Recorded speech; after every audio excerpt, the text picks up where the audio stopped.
welcome to the Concordia College Football Show with Coach Terry Horan.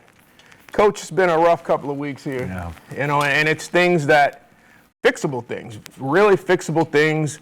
Just so happen things went bad against two really good teams. Absolutely. You got to give credit where credit's due. You got to give credit to Bethel University. I mean, they've got a heck of a football team, and they showed that on Saturday. It's disappointing. Obviously, it's disappointing. We want to go out and we prepare so hard, and that's what hurts really bad, when I see our players come to that circle after a game and I see their faces. The disappointment in their face, the hurt in their face, because all of us, coaches included, players included, the time spent in preparing to win football games is at a high level, and it needs to be that way. And then to not see it happen, it's disappointing. But the track to get there, that's where the positive has been. Our kids continue to keep working, and they continue to keep battling. It just wasn't our day. When you look at our goal board and you start seeing some of the things, first down wasn't good either offensively or defensively. Third down stops and third down conversions weren't great. So, those are huge stats right there. Time of possession, we were only on the field for 25 minutes. They had the ball for 34 minutes, and you can't allow an offense like theirs on the field that long. I'm proud of our staff. I'm proud of our kids. They keep plugging away, but our goal each and every week as a staff is to win football games.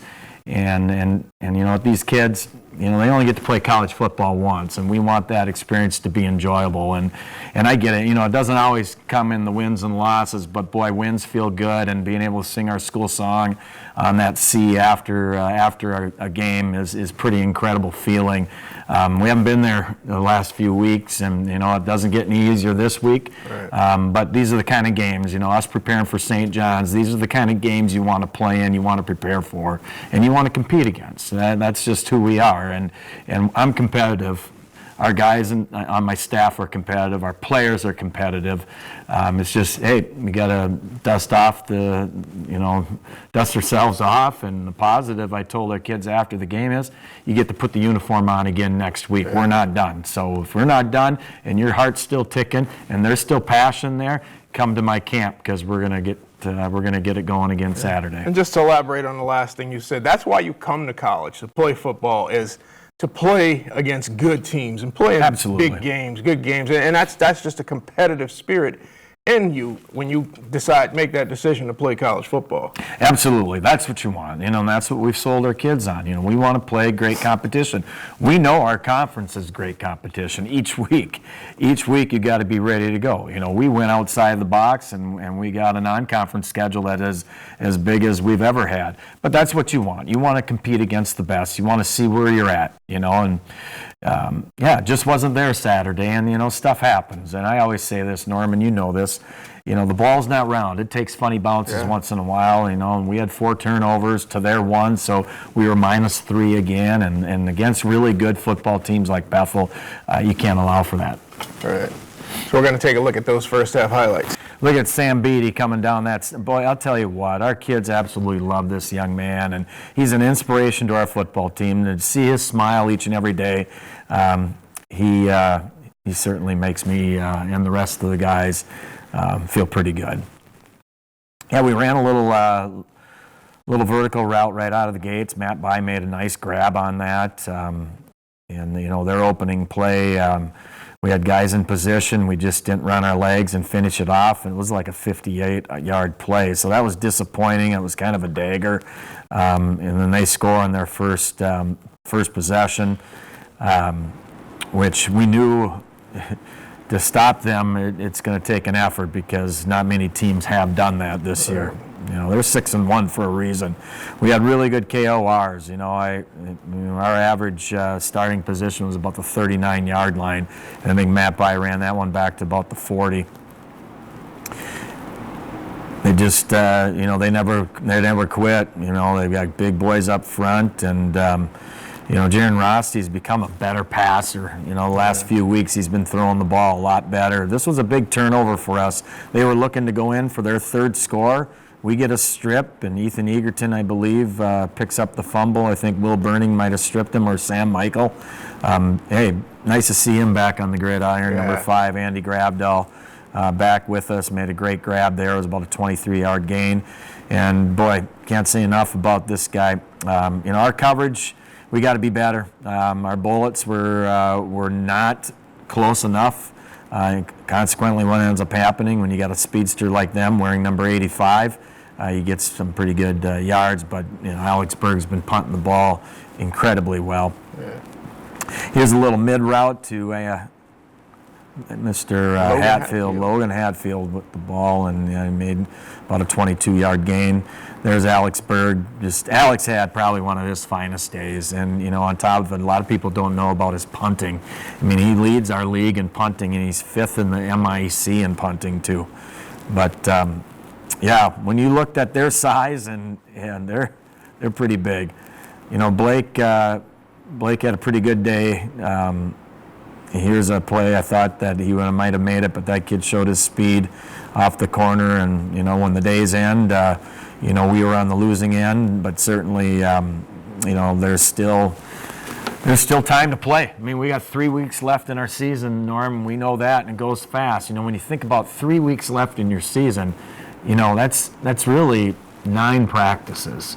9 practices our kids have left, so leave it on the field. We got 17 seniors that we want to play extremely hard for.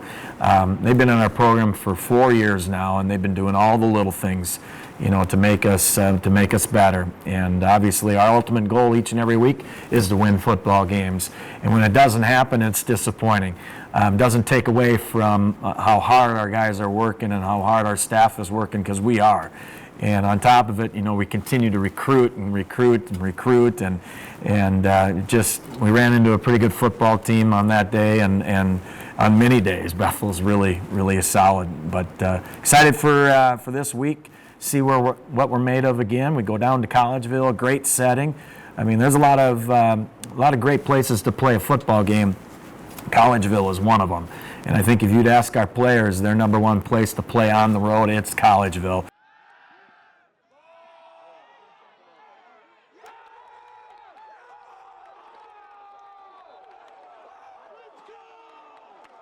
Joined by position coach Darrell Olson. Coach Olson, thanks for joining me. You bet, Norm. So, you're a Concordia alum, right? That's correct, yep. What year did you graduate? I graduated in 1977. Okay, and we were talking earlier. You're originally from this area. That's correct, Tell us a little bit about your past and, leading up to here. Well, I grew up in a little town called Halsted, which is now Norman County West, and then in junior high I moved down here. Eventually went to Oak Grove to high school, came to Concordia, followed my 2 sisters who went here.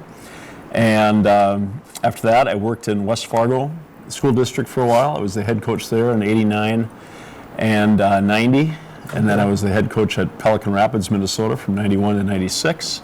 And since 1997, I've been assistant football coach and working in the Osseo Public School District in Twin Cities. Oh, okay. So how's it feel to be back home? Well, it's great to be back. It's fun to be part of this. Terry and I coached against each other when he was at Breck and I was at Pelican Rapids. So it's just fun to be part of this, and you can go full circle. Life is indeed full circle. I get it.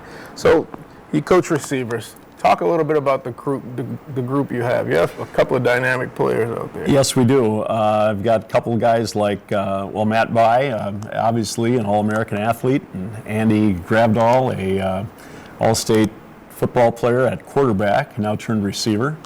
Tommy Pavick is a young man from Monoman that we've had. Unfortunately, he's had an injury now that's kept him out. Another upperclassman, Nick Wilson, Jr., that's getting it done for us. And then we have Hayden Gagnon, a sophomore, and Peter Narum, another freshman, that are probably our top 5 guys. Okay, and what's it like coaching that group as a whole? Oh, they're just great athletes, and I always say that players have to have at least 2 things: A-B, athletic ability, and C-B, coachability, and they certainly do. And they're not only good athletes, but they're just solid young men. And from a coach's perspective, coaching receivers in the double wing offense, how different is that from maybe your standard offense? Well, it's you never know when the time for you to really make a play is going to shine. If that ball ends up getting out to pitch and you've got to block the perimeter guy, that's a big play. If you're called on to make a catch against a tight defender, that's also a big play. So while we don't get the quantity of maybe reps, we really need to make plays when we get a chance to do it. Okay, and coaching receivers in this offense, do you guys go through blocking drills during practice? Yes, yep, certainly. Sometimes they feel like they're perimeter wide receivers, or excuse me, perimeter offensive linemen.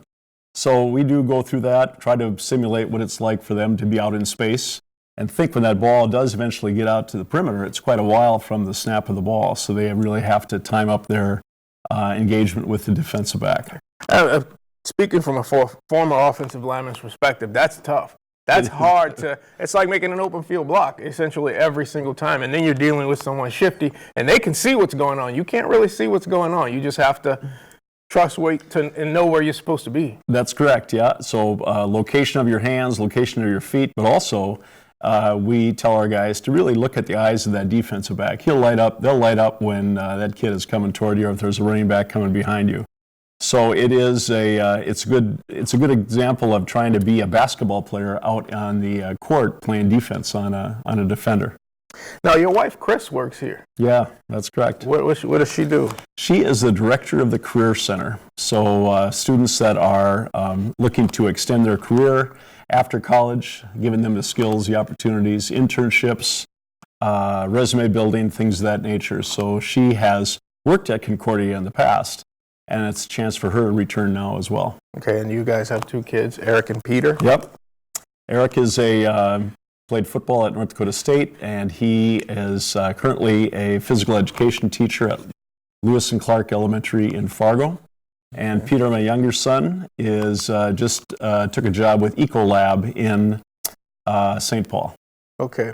Now, what happened on the Cowboys' offensive one-back special motion dump? Can you talk a little bit about Coach Horan that? give you that? I don't know where that question came from, but apparently it was a big deal to him. All right. Well, here's the deal, Norm. We were playing them in the section final, and he ran this strange play where he put an offensive tackle out on the wing, and I always say it was borderline illegal in the play. But they came back and beat us on a post corner. That was a key play that they ran against us for a first down. So okay. I tell him now, don't ever bring it up, and he always brings it up. Okay, and it's a H throwback, a halfback? H throwback, yeah. They ran their Jesse Smith, their good outside receiver, and a post corner with about a minute to go to beat us. Okay, well, yes, he did write these 2 points down, as you can see here, and he said you would light up talking about it. And they went on to win the section championship? Yes, they did. Cowboys section champs. Yep. Well, Coach Olson, it's great catching up with you. Good to have you on. You bet, and good luck the rest of the season. Thanks so much for having me. All right. That's receivers coach Darrell Olson.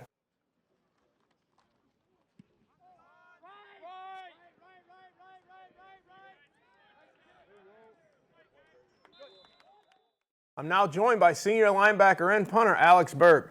Alex, thanks for joining me, man. Thanks for having me. You've been on 3 years in a row. Well, not 3 years in a row, but 3 years since we started the show 4 years ago. Yeah, feels like a long time.